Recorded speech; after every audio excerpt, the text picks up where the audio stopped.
surprise attack was so complete that the coded success signal, Tora, Tora, Tora, was sent back to the carrier task force before the first bombs fell. A single remote radar station had spotted the incoming raiders, but mistook them for a flight of B-17s due in from the mainland. The B-17s arrived, and like America herself, find themselves in a war that had not yet been declared. The attack was from the Japanese aircraft carriers Akaga, Hiru, Soru, and the tuna carriers Ashokuku and Suikuku. The plan was simple: destroy the Pacific Fleet. The raid lasted for a little over 2 horrific and gruesome hours. Yes, you have a front row seat in the Pacific Theater as the story of the attack of Pearl Harbor unfolds right in front of you. When the first bombs began to fall, pilots all over the island jumped into action. At Wheeler Field, Lieutenant Philip Rasmussen woke to the sound of bombs, jumping out of bed, strapping on a 45 caliber pistol over his purple pajamas, and working set his P-36 Hawk. Just like the green airplane you saw scrambling to get in the air, you see at Pickersville, all aircraft on the flight line were ordered to be wingtip to wingtip, on alert for days with guns loaded, except for this Sunday. They were unloaded to prevent mishaps. The Japanese Zeros and Bows bombed the exposed airplanes.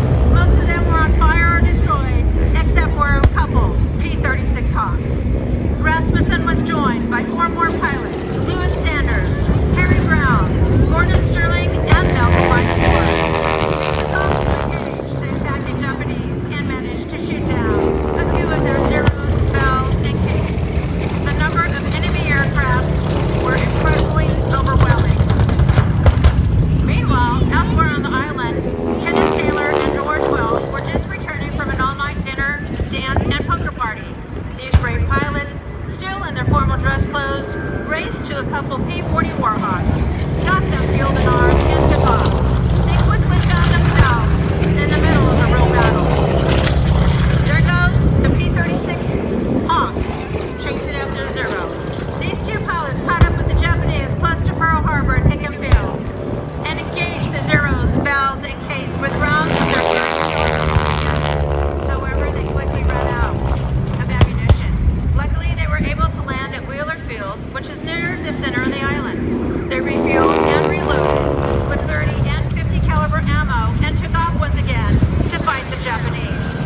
The 2 pilots are credited with downing a total of 6 Japanese warplanes before their own planes were disabled.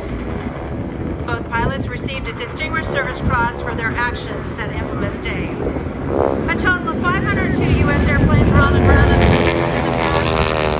Sadly, 188 were totally destroyed, 159 damaged, and 155 aircraft lay on the ground in various stages of disrepair. The first wave of 189 Japanese Zeros, Bows, and Capes hammered Hawaii for almost an hour. Then came the second wave of an additional 171 aircraft to continue the strafing, bombing, and dropping of torpedoes for yet another 70